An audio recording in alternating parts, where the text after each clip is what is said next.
Yeah, this is TBC News. Our top stories tonight. Samia meets top military commanders.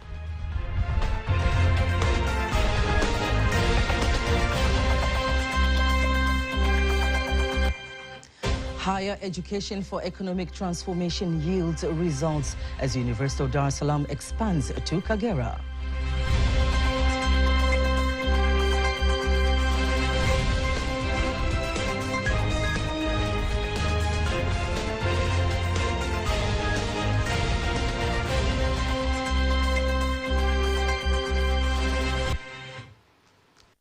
Good evening, I am Kanki Mwegomole. You can also follow us live via our YouTube channel, TBC Online, and also get all the latest news through our Instagram, Facebook, and X pages at TBC Online.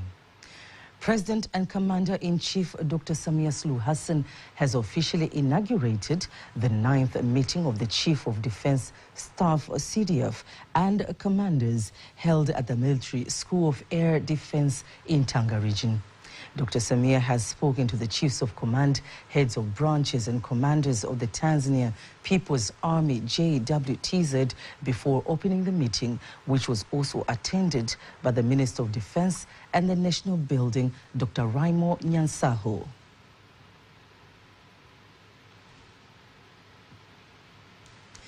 The Vice President of the United Republic of Tanzania, Ambassador Dr. Emmanuel Nchimbi, participated in the SADC Organ Trico Heads of State and Government virtual meeting held in Bukoba, Kagera region earlier today. The meeting discussed the ongoing measures taken by the Southern African Development Community SADC in restoring peace and security in the Republic of Madagascar. The meeting was also attended by the Deputy Minister for Foreign Affairs and East African Cooperation, Dr. Ngwaru Magembe. The SADC Organ Troika's main function is to manage the SADC organ on politics, defense, and security, ensuring quick decision-making and providing policy direction to maintain regional peace, security, and stability. In other news, the Vice President of the United Republic of Tanzania, Ambassador Dr. Emmanuel Nchimbi, has directed the University of Dar es Salaam to ensure that the new Kagera campus becomes the innovation hub where youth will be molded to be creative with new ideas that will leverage the East African Community Free Market. Antonio Kivaria has more details.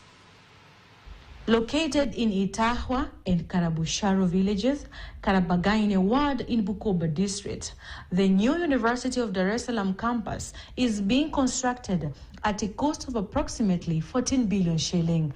The project has reached 78% completion, while key facilities, including the cafeteria and the business center, are already at 90% completion. Speaking during the lay foundation stone, the Vice President of Tanzania, Dr. Emmanuel John Nchimbi, says based on education being central to building skills, higher education must focus on practical training and embrace internationalization to ensure the countries keep pace with global technological change. Sekta elimu. Education is the key pillar in developing national skills and empowering young people to compete in job market and create self-employment opportunities. Curricula must focus on practical skills, not theory alone, and higher education must be internationalized to keep pace with global technological advancements. The former president and the chancellor of the university thanks the World Bank for providing consensual loans for the project as the university continues to expand across the country in line with the HIT project, with the modern and inclusive buildings that accommodate all groups, including those with special needs. I sincerely thank the World Bank for providing concessional loans that have made this project possible. The University of Dar es Salaam continues to expand across the country in line with the HIT project.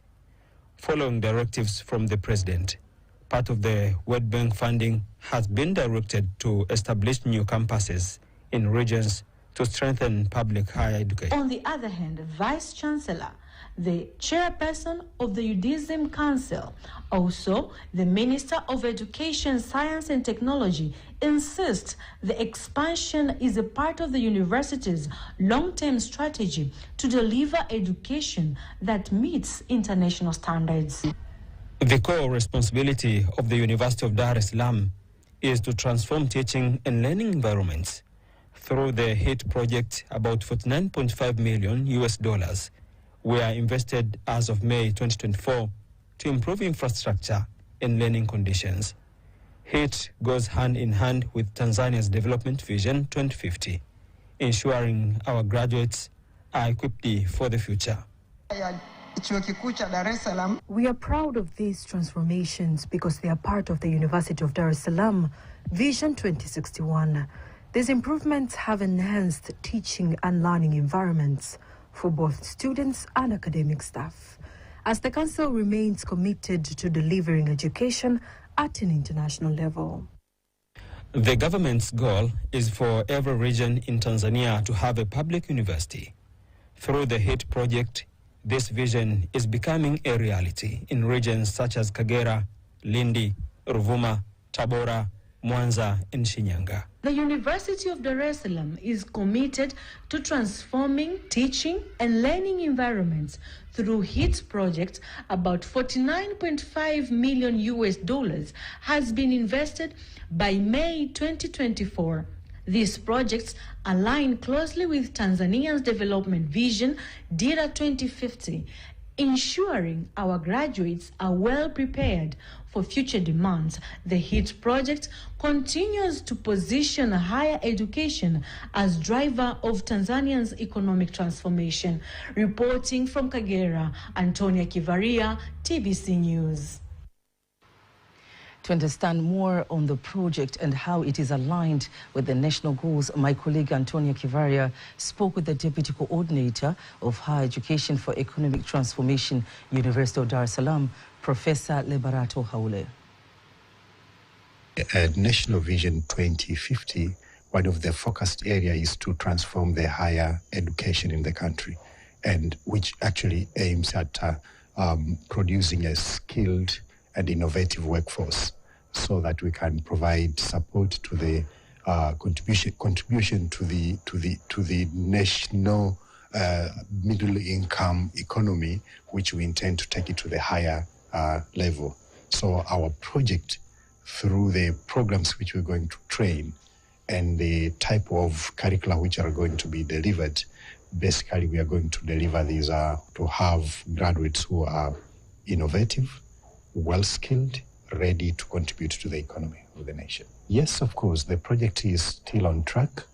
As you can see, 75% of the scope on the HIT project covers the infrastructure development, of which now we are about, on average, 75% overall across the institution.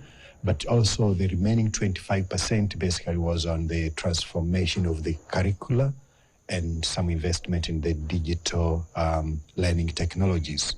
On the curricula, basically, we have already developed all the required curricula. So the overall progress is basically at 81%. And we are still confident that in the next 6 months, we'll be able to make up for the remaining 19% on the project. The programs which are going to be offered in Kagera, while they are centered on business and entrepreneurship, but these programs have been developed in a way in which we appreciate the application of ICT, not only in the teaching and learning itself, but also for the graduates. So these programs are highly innovative, and so we expect the graduates from this side are going to be able to cope with the technological change globally. Meanwhile, Prime Minister Dr. Mwigulu Nchemba has led leaders, government officials and other mourners in the Mass in remembrance of the late Jenista Mhagama at the Catholic Church of St. Benedict, Peramiho Abbey, Peramiho Parish, Songea Archdiocese, Ruvuma region. The service was led by the Deputy Bishop of the Catholic Church in Songea Archdiocese, Emmanuel Mapunda, who described Jenista as the link to the government and that they will continue to honor her legacy in collaboration with the people of Peramiho. Here's a report by Noel Anjawa, read by Faye Ngaga. Delivering condolences from President Dr. Samia Suluhu Hassan, Prime Minister Dr. Mwigulu Nchemba says Jenista was an inspiring individual, motivating others to improve in integrity, hard work, and accountability. On behalf of Her Excellency, the President, I convey heartfelt condolences, and I wish to assure you the government will continue to work closely with the religious leaders, just as it has always done. The late Honorable Jenista served as the vital link between the people of Ruvuma and the government.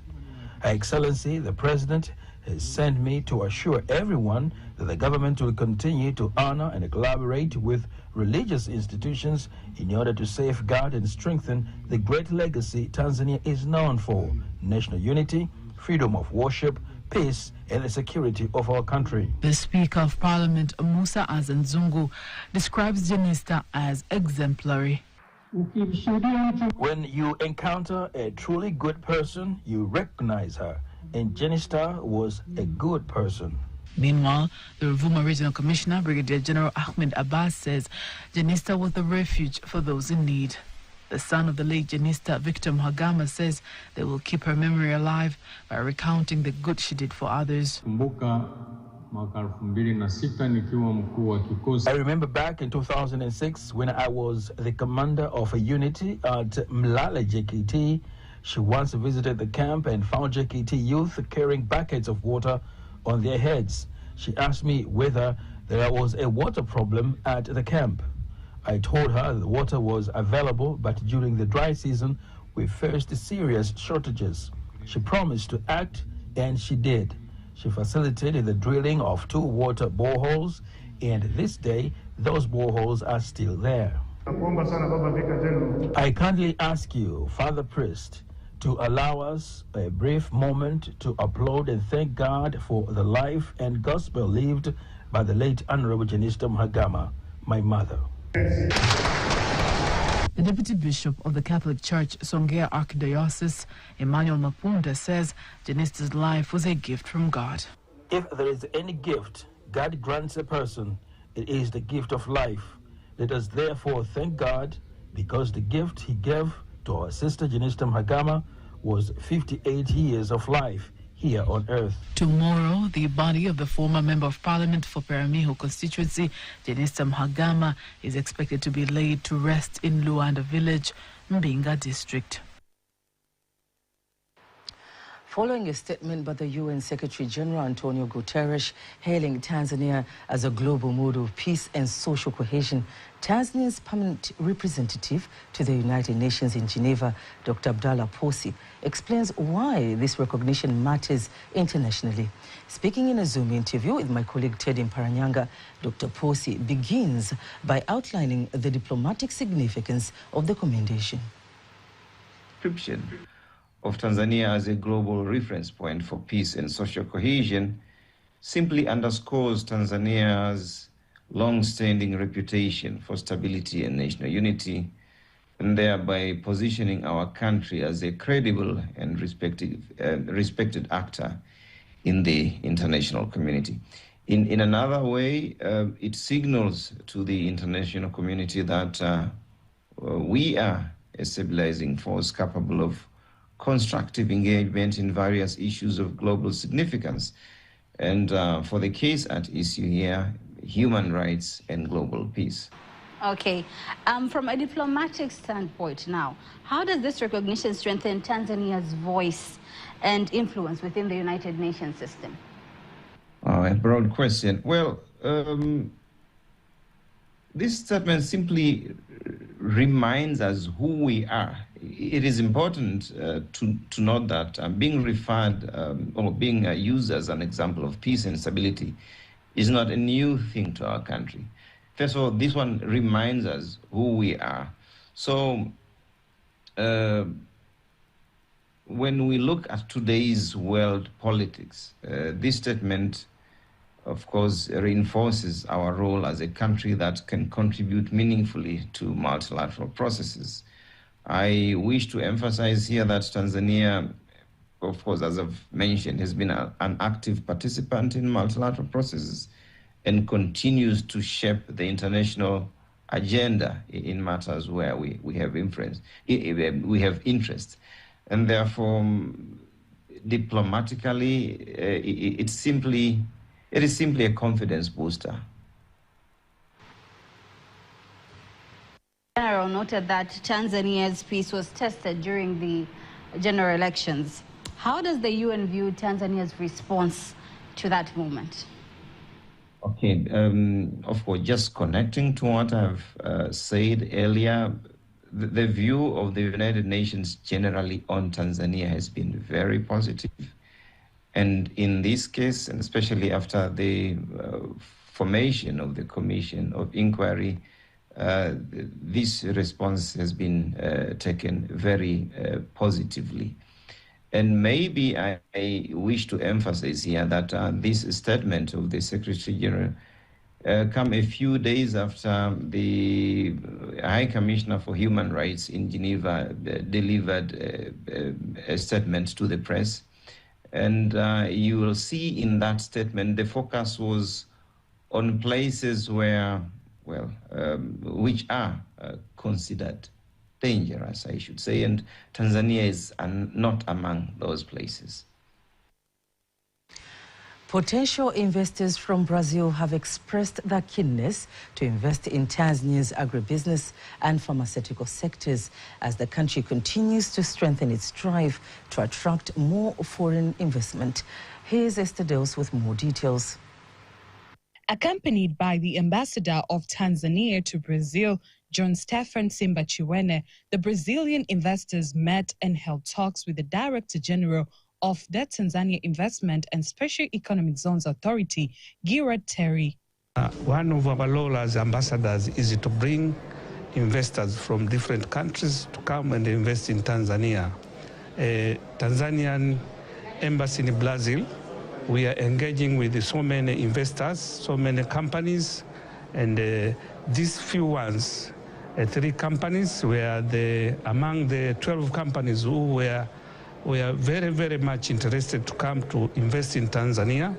This is the first branch of the group.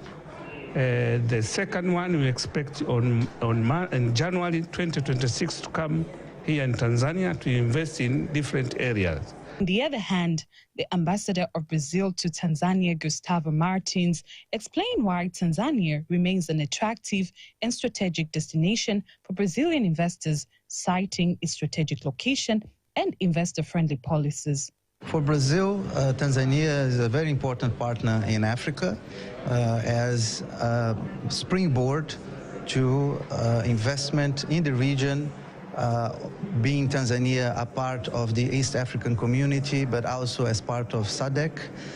It's very well positioned, very well located geographically as a springboard for investments in the region. So Brazil and Tanzania have a strong bilateral dialogue and relations economically in a number of areas. There are a number of Brazilian companies already operating in Tanzania. The mandate to support now investors and the mandate of course, giving several incentives to investors so that they can establish their investment in the country. These are grouped into 2. We have the physical incentives and the non-physical incentives. To mention few, they can enjoy. They are going to enjoy the capital goods. We are encouraging Tanzania to come and invest in Brazil. And the Brazilian, they are looking for product from Tanzania. Basically, they are looking for coffee. They are looking for minerals like tanzanites. They are looking for cashew nuts. They wanted to import from Tanzania. Those are the areas we are still negotiating with the other companies so that they can import product from Tanzania. In our today's episode of We Are Tanzania, we revisit one of Africa's most enduring political unions, the 1964 union between Tanganyika and Zanzibar. At a time when many post-independence unions across the continent collapsed, under political tension, mistrust and conflict, Tanzania chose a different path, one anchored in dialogue, mutual respect and a shared national vision. A union that has survived 6 decades, not by force, but by choice. My colleague Caroline Maleo brings us today's episode of We Are Tanzania. Utanzania wangu ni muungano wetu na tofauti zetu zisibadilike tu. Across Africa and the world, many political unions were formed with hope, only to collapse under pressure. Some were weakened by power struggles, others by mistrust, exclusion, or violence. Yet here in Tanzania, one union has endured. Tanganyika and Zanzibar made a decision that history would later judge as bold and rare, at a time when most unions were formed through force and dominance. These two nations chose unity through agreement. They chose partnership over conquest, cooperation over control. From that choice, the United Republic of Tanzania was born. What makes Tanzania different is not found in a single law or document, but in values. From the very beginning, the union was built on mutual respect. Zanzibar retained its identity, culture, and internal governance, while Tanganyika did not seek to erase or absorb it. Instead, both sides agreed to share sovereignty in specific areas, while respecting autonomy in others. A balance few unions have managed to sustain. Mwalimu Julius Kambarage Nyerere understood what many leaders ignored. He warned that unity cannot be forced. It must be chosen, nurtured, and protected. That principle shaped the character of the union. While other unions centralized power too tightly, Tanzania practiced restraint. While others silenced differences, Tanzania acknowledged them. Disagreements arose, debates continued, but dialogue remained the preferred tool. Kiswahili played a quiet yet powerful role. It gave Tanzanians a shared national language, one not tied to tribe, religion, or region. Language became a bridge, reducing suspicion and building trust where divisions could have grown. And then there was peace. Not accidental peace, but deliberate peace. In moments of tension, Tanzania chose patience. Where others responded with force, Tanzania responded with conversation. Where identity was politicized everywhere, Tanzania emphasized on nationalhood. The union endured because it lived every day in mixed families, shared markets, classrooms and workplaces. It was not only defended in parliament, but it has always been practiced in neighborhoods across the country. This does not mean the union has been perfect. This does not mean that the union has been perfect. Challenges have existed. Questions have been asked and debates have continued. But endurance does not come from the absence of problems. It comes from the willingness to solve them together. Tanzania's union survived because it was never treated as a trophy, but as a responsibility to listen, to compromise, and to place peace above pride. As other unions fell apart, Tanzania held together, not because it ignored its differences, but because it respected them. And today, as the world continued to fracture along lines of identity and power, Tanzania stands as a reminder. Unity is not something achieved once. It is something chosen by every generation. Two histories, many identities, one enduring nation. We are Tanzania.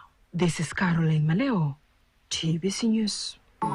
Utanzania wangu ni muungano wetu na tofauti zetu zisibadilike tu.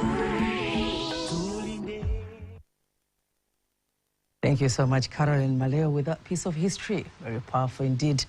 A senior retired journalist, Joseph Mwamnyange, says Tanzania has made remarkable strides since independence in 1964 in sectors such as education, health, infrastructure and national unity, emphasizing that the country has moved from limited service in the early years to expanded schools, hospitals, roads, ports, railways and airports, achievements that have been made possible by the presence of sustained peace and stability. Speaking to TBC News in Dar es Salaam, Mwamnyange urges Tanzanians to take pride in these gains, describing them as the result of collective effort, strong leadership, and a shared national vision. There are so many things we take for granted as Tanzanians. Tanzania has evolved in the 64 years. We have seen a lot of infrastructure.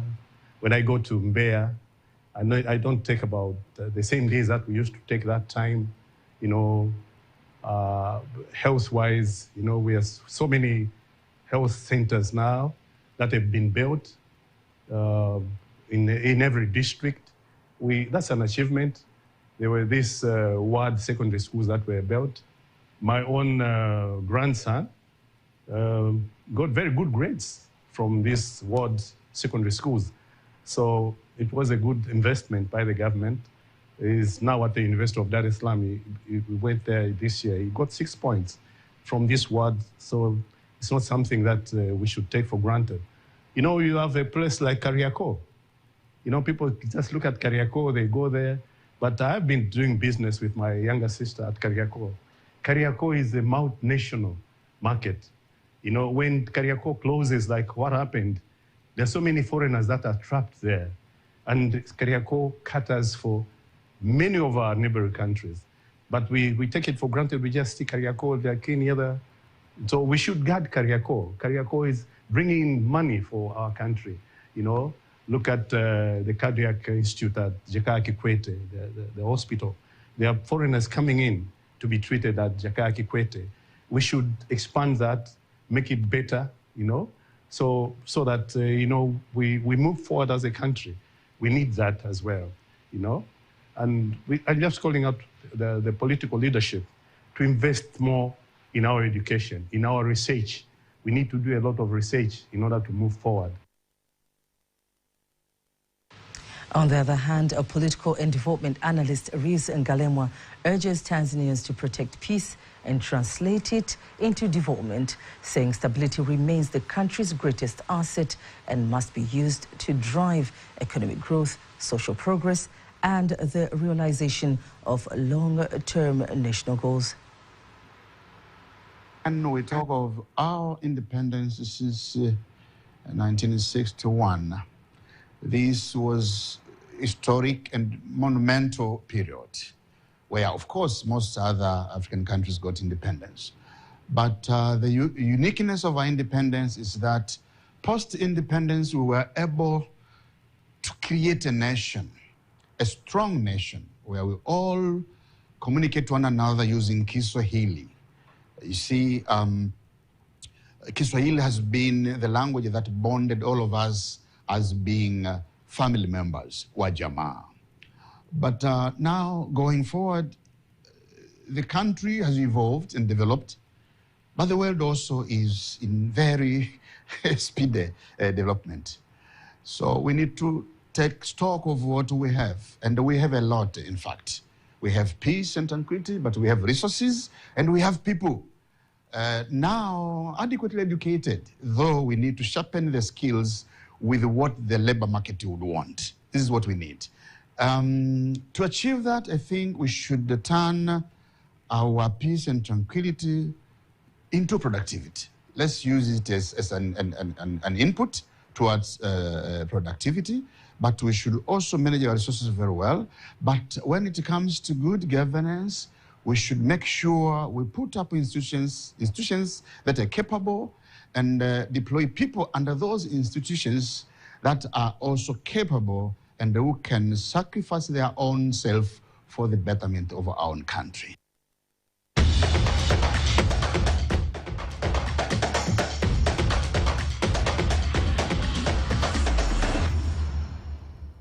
And in sports, Taifa Stars interim coach Miguel Gamondi says his players are training hard, believing that they'll perform well in the AFCON 20.